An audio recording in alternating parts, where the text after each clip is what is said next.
Sun travels வடமாகாணத்தில் சட்டபூர்வமான அனுமதியுடன் இயங்குகின்ற visa consultants and ticket agent. உங்கள் பெறுமதியான கடவுச்சீட்டுகள், ஆவணங்கள் போன்றவற்றுக்கு பாதுகாப்பான அனுமதி பெற்ற நிறுவனம் சன் டிராவல்ஸ்.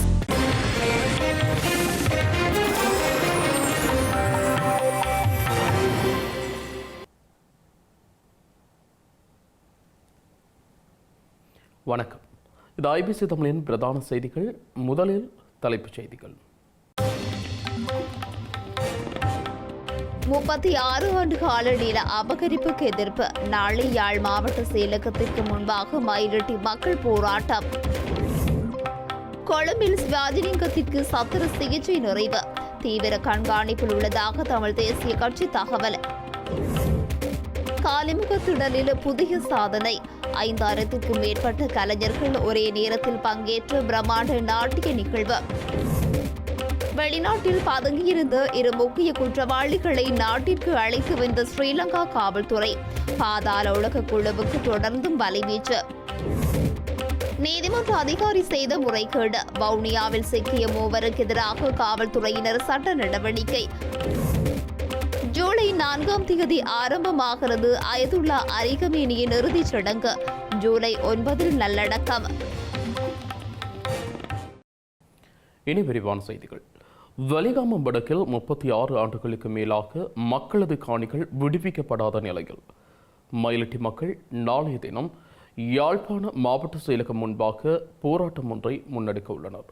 இந்த போராட்டத்திற்கு தங்களது காணி உரிமைக்கான மக்கள் இயக்கம் பூரண ஆதரவை வழங்க உள்ளதாக அதன் தலைவர் ரத்னசிங்கம் முரளிதரன் தெரிவித்துள்ளார்.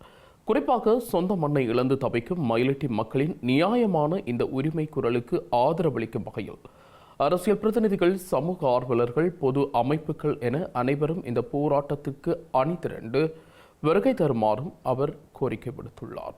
2 பாடசாலைகள் ராணுவ முகாம் எதிரே இருக்கின்றன. ஒன்று வடமாற்றி கிழக்கணையில கடற்பட முகாமும், அதே போல் முல்லைத்தீவு மாவட்டத்தில் மாந்த கிழக்கு பிரதேசத்தில் பாண்டியங்குளத்தில் பாலிநகர் மாவட்டத்திலும் ராணுவ முகாமுக்கு எதிரே கொடுக்கின்றன. ராணுவ முகாம்கள் உடனடியாக மக்கள காணிகளிலிருந்து அகற்றப்பட வேண்டும் என்றது எங்களோட காணியின் மக்களுக்கு பிரதான கோரிக்கை.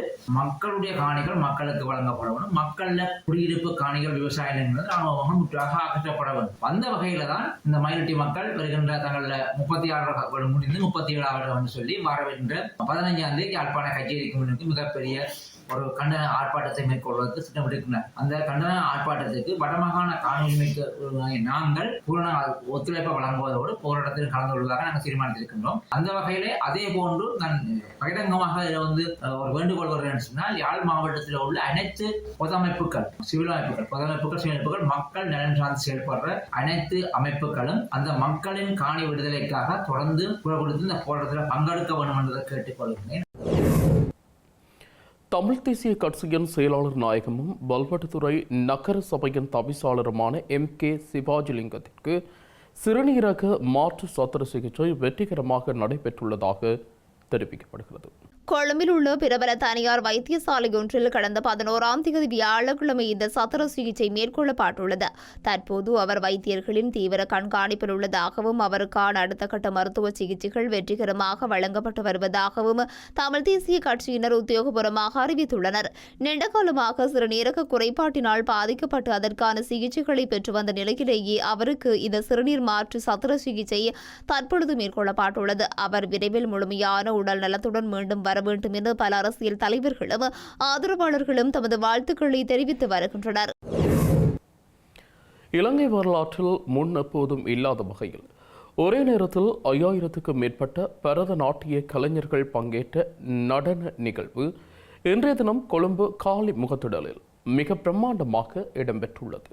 கின்னஸ் உலக சாதனை புத்தகத்தில் இடம் பிடிக்கும் நோக்கில் தமிழ் மக்களின் பாரம்பரிய அடையாளமான பரதநாட்டிய கலையின் பெருமையை உலகிற்கு எடுத்துச் சொல்லும் வகையில் இந்த நிகழ்வு ஏற்பாடு செய்யப்பட்டிருந்தது. இலங்கையை தளமாக கொண்டு இயங்கும் ஒரு முன்னணி சுற்றுலா மற்றும் நிகழ்வு மேலாண்மை நிறுவனமான சங்குமில்லியா ஹாலிடேஸ் மற்றும் இந்தியாவின் சங்கமம் குளோபல் அகாடமி ஆகிய நிறுவனங்கள் இணைந்து ஸ்ரீலங்கா பெருந்தோட்டம் மற்றும் சமூக உட்கட்டமைப்பு வசதிகள் அமைச்சின் ஆதரவுடன் இதனை ஒருங்கமைத்திருந்தன.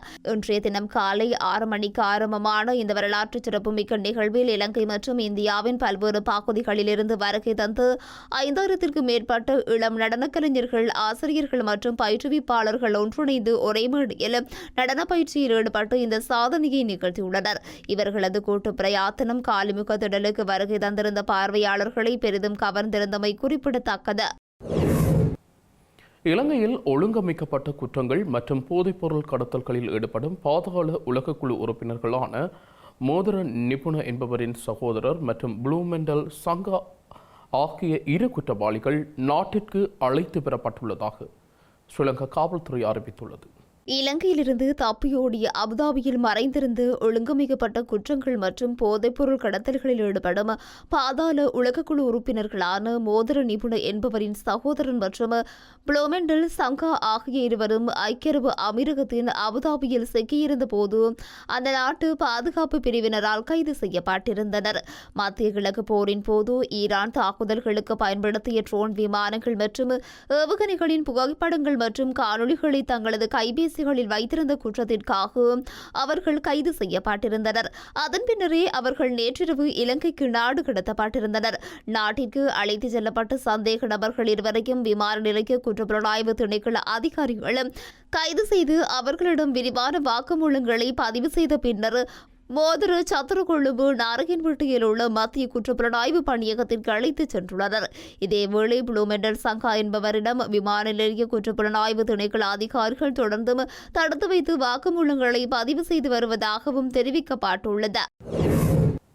வவுனியாவில் அரசு பொது சொத்துக்களை முறைகேடாக கையாண்ட குற்றச்சாட்டில் வவுனியா நீதிமன்றத்தில் கடமை புரிந்த சிரேஷ்ட உத்தியோகத்தர்கள் உட்பட 3 விளக்கமறியலில் வைக்கப்பட்டுள்ளனர். குறித்த நபர்களுக்கு எதிராக சட்ட நடவடிக்கை எடுக்கப்பட்டுள்ளதாகவும் காவல்துறையினர் தெரிவித்துள்ளனர். வவுனியாவில் சந்தேக நபர் ஒருவரின் வழக்கு கோவைகளை நீதிமன்றத்திலிருந்து சட்டவிரோதமான முறையில் கைமாற்றியமை மற்றும் அதற்கு உதவி புரிந்த குற்றச்சாட்டுகளின் அடிப்படையில் வவுனியா நீதிமன்றத்தில் கடமை புரியும் சிரேஷ்ட உத்தியோகத்தர் உட்பட 3 விளக்கமறியலில் வைக்கப்பட்டுள்ளனர். இது தொடர்பாக வவுனியா விசேட குற்றத்தடுப்பு காவல்துறையினரால் நேற்று முன்தினம் நீதிமன்ற உத்தியோகத்தர் விசாரணைக்கு அழைக்கப்பட்டு கைது செய்யப்பட்டிருந்தார். கைது செய்யப்பட்டவரிடம் விசாரணைகளை முன்னெடுத்த காவல்துறையினர் அவரை நேற்றைய தினம் நீதிமன்றத்தில் முற்படுத்தியிருந்தனர். இதன்போது அவரை 14 நாட்கள் விளக்கமறியலில் வைக்குமாறு நீதவான் உத்தரவிட்டிருந்தார். இதேவேளை குறித்த சம்பவத்துடன் தொடர்புடைய மேலும் 2 நீதிமன்றால் விளக்கமறியலில் வைக்கப்பட்டுள்ளமை குறிப்பிடத்தக்கது.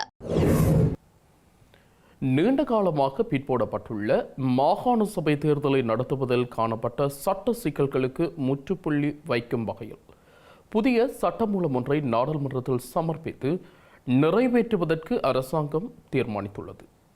சட்டமாதிபர் திணைக்களம் வழங்கிய ஆலோசனைகள் மற்றும் பரிந்துரைகளின் அடிப்படையில் தேர்தல் முறைமை குறித்து தீர்மானிக்கும் தெரிவுக்குழுவின் இறுதி அறிக்கையை நாடாளுமன்றத்தில் விரைவில் சமர்ப்பிக்க நடவடிக்கை எடுக்கப்பட்டுள்ளதாக அதன் தலைவர் அமைச்சர் விஜித கேரத் தெரிவித்துள்ளார்.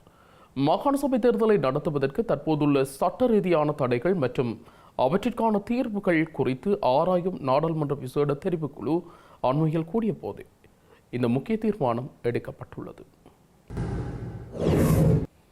கம்பஹாவில் தொலைத்தொடர்பு கோபுரங்களில் உள்ள இணைப்பு கம்பிகளை துண்டித்து திருடிய சம்பவம் தொடர்பாக தேடப்பட்டு வந்த சந்தேக நபர்கள் காவல்துறையினரால் கைது செய்யப்பட்டுள்ளனர். கம்பகா ராகம காவல் நிலையத்திற்குட்பட்ட பகுதிகளில் நேற்றைய தினம் அதிகாரிகள் குழுவினரால் சோதனை நடவடிக்கை மேற்கொள்ளப்பட்டிருந்தது.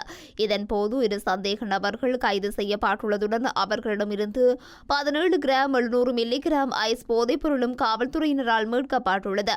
குறித்த சந்தேக நபர்களிடம் நடத்தப்பட்ட விசாரணையில் அவர்கள் சுமார் 9,22,750 ரூபாய் பெறுமதியான இணைப்பு கம்பிகளை துண்டித்து திருடியுள்ளமை தெரிய வந்துள்ளது.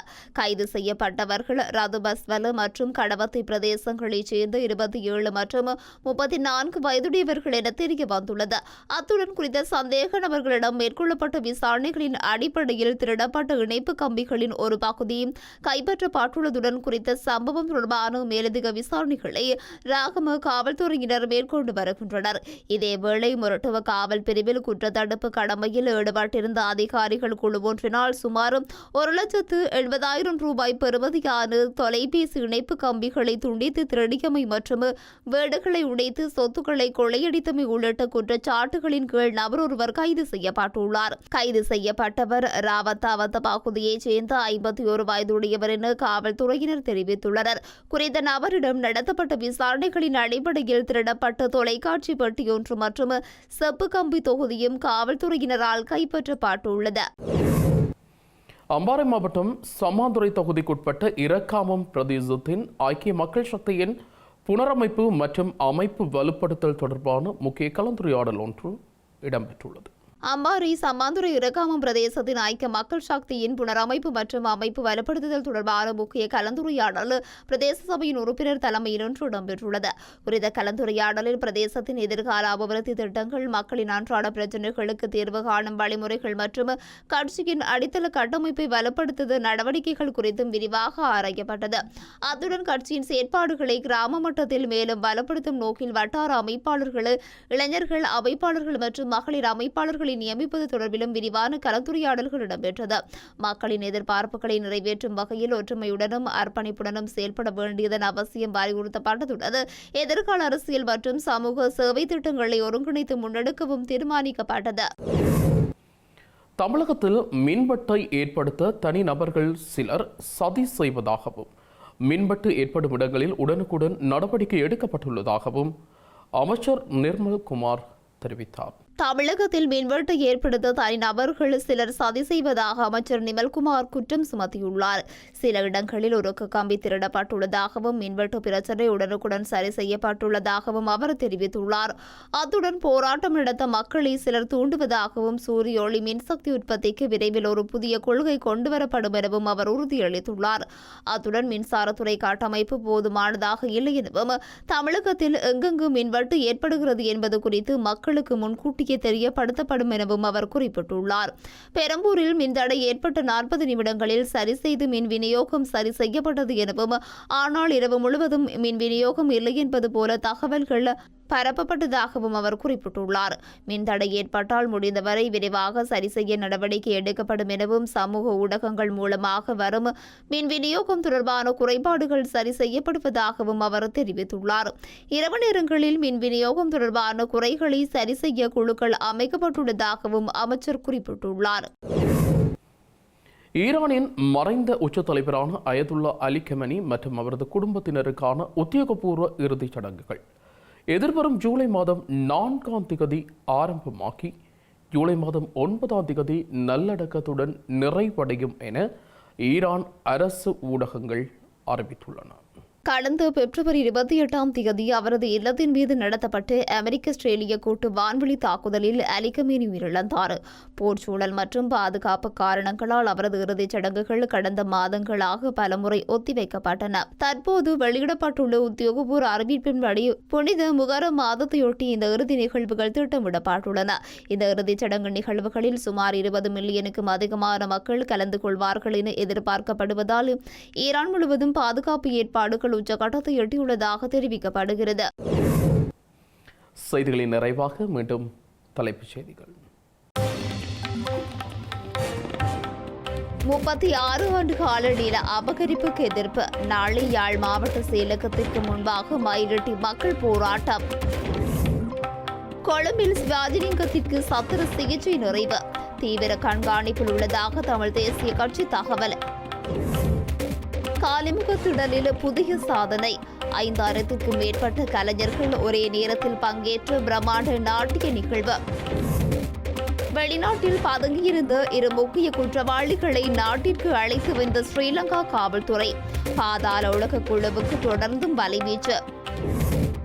நீதிமன்ற அதிகாரி செய்த முறைகேடு. வவுனியாவில் சிக்கிய 3 எதிராக காவல்துறையினர் சட்ட நடவடிக்கை. ஜூலை 4ஆம் தேதி ஆரம்பமாகிறது அயதுல்லா அலி கமேனியின் இறுதிச் சடங்கு. ஜூலை 9 நல்லடக்கம். இத்துடன் ஐபிசி தமிழின் பிரதான செய்திகள் நிறைவு பெற்றன. உடனுக்குடன் செய்திகளை அறிந்து கொள்ள IBC Tamil.com என்ற நமது இணையதளத்தை பார்வையிடுங்கள். வணக்கம்.